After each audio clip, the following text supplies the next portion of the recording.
Ladies and gentlemen, welcome to Talk Spicy. I'm Coach Gene Clemens. Thank you for joining me wherever you are joining me. Rate the show, comment, agree, disagree, but whatever you do, keep it spicy. 5-star ratings are appreciated. If you're joining me on the YouTube channel, you know what to do. Make sure you like, make sure you subscribe. Shout out to the Beach Bulldogs, Beach High School, Beach Savannah. They advanced to the Georgia 3A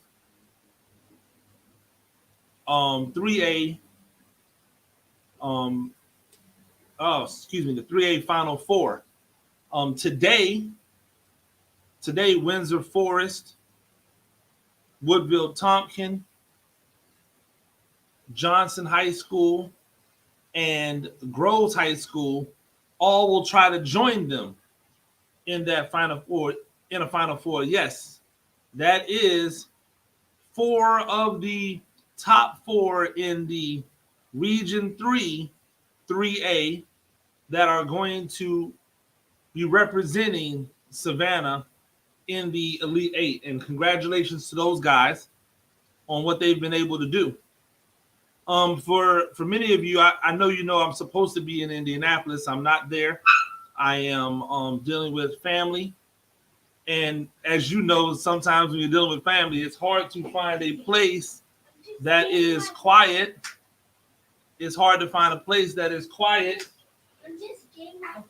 And when you're trying to find a place that is quiet, this is what happens. You get people roaming around trying to be on. That is, by the way, that is my nephew, Amir. Hey, Amir, come here. Amir, oh, now Amir is crying. So, and that is what happens when you're trying to find places to record where there's a bunch of family around. I think Amir got a hold of some bacon. That's a smart young man. And you can tell that he has all of his uncle's traits. When he smells the bacon, he goes right after the bacon. But yeah, so I'm supposed to be in Indianapolis, but I'm not, because we're dealing with some family issues, and I needed to be home with the fam to get that taken care of. Shout out to all of my people out there doing fantastic work at the Combine, already seeing the fruits of the squad's labor. Emory Hunt out there looking like a televangelist with those sharp suits on and bright colors. Brandon Howard getting great interviews. Teron Davenport getting great interviews. CJ getting great interviews.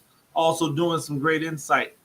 Look for, if you're a Giants fan, look for some Giants coverage from me over the next few days, especially with prospects that the Giants might be looking for in the coming draft, especially in the first and second day of the draft. So the first round, the second and the third round. I think there's some real gems that can help the Giants try to get things going in the right direction in Brian Daboll's first season as head coach. But I want to caution everybody, because tomorrow on-field drills begin at the NFL Combine. And I wanted to take this time to remind all of you out there, whether you're a fan or whether you are a commentator, an evaluator, anybody that's associated or love football, the NFL Combine or any combine, they are not real football. When you see what people are doing in shorts and t-shirt, remember this, that football is played with pads. So if there are no pads on, it's not real football. I say this especially in reference to the 40-yard dash. In many cases, the 40-yard dash is set up and it's marketed as a premier event at the Combine. It is marketed as the event that everybody wants to see at the Combine. Why? Because you get to watch people run fast. You get to watch people do things that we cannot do. That's simple, right? The reason why we love the 40-yard dash so much is because we can just look at that person and go, man, he's way faster than I am. And because we can say, man, he's way faster than I am, sometimes we allow that to cloud our judgment on whether or not someone's good. I'm here to tell you that when Brandon Spikes ran a really slow 40 time, I didn't blink at all. And why didn't I blink? Because I've seen Brandon Spikes play real football. That's why. Because I've seen Brandon Spikes do real football, play real football. And because I've seen him play real football, I know, right? He can play. Shout out to KJ Foster. Yeah, man, we will definitely work something out. We can get something popping. Always down to talk sports with anybody. We'll figure it out. But I saw Brandon Spikes play football, and I knew that he plays football better than he's going to run a 40-yard dash. Cooper Kupp and his 4.6 40. Somewhere along the line, someone said, well, Cooper Kupp's not that fast. I don't know if he's an elite level receiver. Guess what? Right? And we can go down the list because we've gotten so enamored with speed that sometimes people run 4.5s and you will get the people to go, oh, well, we're not really looking forward to that, or that's not that good. That's not that great. We've seen that happen before where people are judging whether or not people can play based off of 40 times. They're allowing their thought process about speed in a straight line with nobody chasing you, with nothing on the line other than a draft status. They're allowing that to become what makes or breaks somebody in this game. And we all know that there's a difference between track speed and football speed. If you know anything about football, if you've played football, every single year, there's somebody that runs track that a football coach tries to get to come out and play on the team. A lot of times they end up successful. You know what those guys end up being on a football field? Fast guys running around with no clue what they're doing. Why? Because track is played with a onesie on or a singlet or some shorts and a t-shirt. And football is played with pads. And everybody's fast until they get knocked over. Everybody's fast until they bump their knee. See, I ran track. And in order to be fast, many times you need to have optimal conditions. Well, guess what? Football doesn't give you. It doesn't give you optimal conditions. If every single game was played in Lucas Oil Field on the turf with nobody chasing us and nobody trying to get hit, if it was 7-on-7, then you know what? The really, really uber fast guy could all of a sudden be a great. But there's a reason why Darius Hayward-Bay is fast, yet he hasn't correlated into a fantastic NFL career. There's a reason why, for as good as some of these wide receivers have been, who have been fast, for as good as some of these defensive backs have been, who have been fast, rarely do you ever see the elite level speed demon turn into the elite level football player. Even Tyreek Hill, who was fast, had to really learn the nuances of the game in order to unlock his full potential as a football player. And guess what? That doesn't happen for everybody. See, Tyreek Hill had a level of toughness. He was a football player and a track athlete. John Capel, he was a football player and a track athlete, but it never correlated to the NFL level. It never correlated to the highest level because there's always something missing. I just want you all to relax. When that offensive lineman runs a 5.6 or a 6.1 40-yard dash time, and then another offensive lineman runs a 4.9, don't just automatically assume that the 5.6 or the 6 flat offensive lineman is bad because he's not 40-yard fast. Because football is played with pads on, is not played in a straight line for 40 yards. And nothing that an offensive lineman does ever is going to be in a straight line for 40 yards. Nothing ever in football will an offensive lineman run a straight line somewhere for 40 yards. That's not how the game works. That's not how it's done. Shout out to all my family members trying to avoid being seen on camera. I really do appreciate them, but it doesn't work. We see you. It's okay, baby. The idea behind the combine is supposed to be evaluation. Hey, I saw you lift this. I saw you jump this. I saw you. And now, because I saw you do that, I want to go back and I want to watch the film again. Antoinette Powell, how are you doing? Antoinette Powell. I don't think I've ever called you Antoinette. I hope you're well. God bless. Thank you for tuning in. It's the same thing with 7-on-7, ladies and gentlemen. I think 7-on-7 is great for competition. I think 7-on-7 is great for exposure. I think 7-on-7 can help build skills. But 7-on-7 is not real football, and it should not be confused with real football. In fact, I'd argue that 7-on-7 should be its own thing. There should be regular football. There should be regular football, right, in the fall. And then in the springtime, there should be a 7-on-7 football that is high school sanctioned. That should run right along with girls flag football.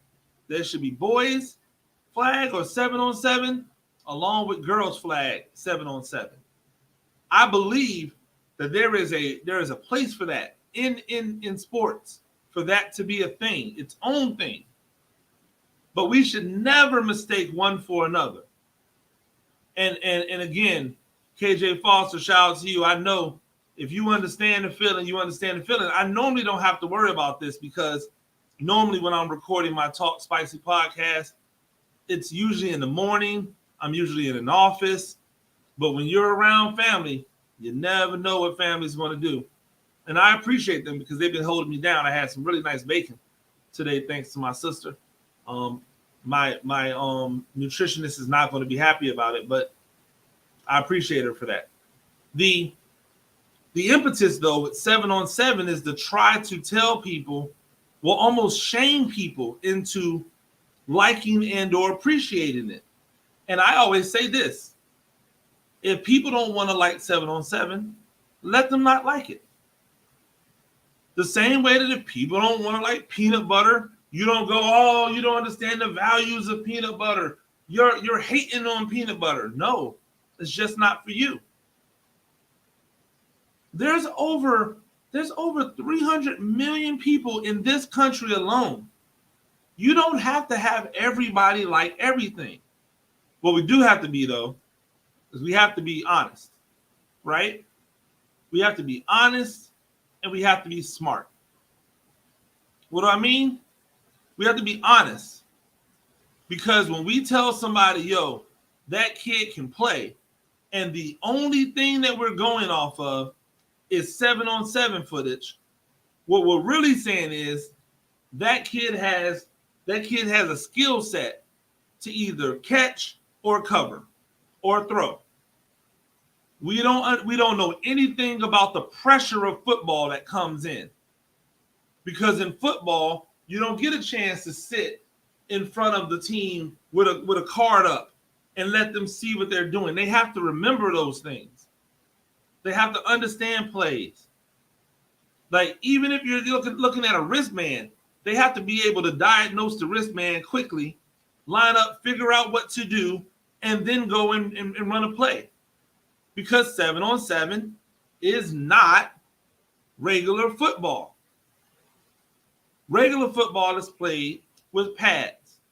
7-on-7, not played with pads. Hell, it's not even played with helmets. There was a time where 7-on-7 used to be played with helmets. You went to the 7-on-7 league, your entire team had their helmet with them. That's how it was played. Why? They want to protect your dome. Now, they don't even do that. And some of them will have those old school bonnets that look like you came along back in the meat packing time, back in the 1800s when football first began. But it's not real football. And that's okay. Because all of the things that 7-on-7 provides you, competition, skill development, exposure. That's it. That's all you need it for. That's all you need it for. When your travel team wins a 7-on-7 championship, does your city throw a parade? Does your city give you the key to the city? Do college coaches attend? No, because they can't, right? Oh, people got all upset when Deion said that he never makes a decision on 7-on-7 film. He didn't say he didn't watch. He said he didn't make decisions on 7-on-7 film. And guess what? He's smart to not make decisions on 7-on-7 film. Because I have seen the most dynamic wide receivers without their pads on all of a sudden become nobodies with the pads on. Oh, well, that's your fault, coach. You weren't able to get the best out of them. Okay. Maybe that's what it is. Maybe I didn't realize how to keep this kid from, turning into a chicken the moment he knew somebody was going to hit him. Maybe I'm the reason why his arms don't extend all the way out when he's going for a pass when he thinks he might get hit. Or maybe that's because 7-on-7 doesn't prepare him for it. Maybe that's because 7-on-7 provides him a placebo effect to be more fearless because he knows he's not going to get hit. Ladies and gentlemen, this is the problem between 7-on-7 and real football. So let's call it what it is. Let's keep it in this perspective. The same way that we need to keep it in perspective what the NFL Combine is for. The Combine is there to evaluate talent, skill development. It is not there to tell people he can play football. It's to tell people he's fast, he's agile, he can catch. The film, the actual film, it tells you he runs fast through people. He runs around people. He runs away from people. The film tells you he has an ability to make people miss. He has explosion. The film tells you he not only can catch, but he can catch, bounce off a tackle, and continue to run. That's the difference. So if we had an opportunity to separate both, if we had the opportunity to separate the both, to give a kid an opportunity to have an indoctrination into football, then there's the opportunity for a kid to get the benefits of 7-on-7, but also not get it confused with real football. And that's important because it's not real football. We have the opportunity for kids and for players to receive credit for their skills, to be able to show progression in their ability to be fast without saying they're a guaranteed lock because they ran fast. We can do better. It starts tomorrow. I'll see you all there bright and early because I'll be watching. I know you'll be watching. Let's make better decisions when it comes to evaluating these people. Ladies and gentlemen, that's Talk Spicy. I'm Coach Gene Clemens. We do this thing a few times a week. Rate the show, comment, agree, disagree, but whatever you do, keep it spicy. 5-star ratings are appreciated. If you're joining me on the YouTube channel, make sure you subscribe to the channel. If you're joining me on Facebook, make sure that you follow, like the page. We really do appreciate it. Until next time, peace and love somebody.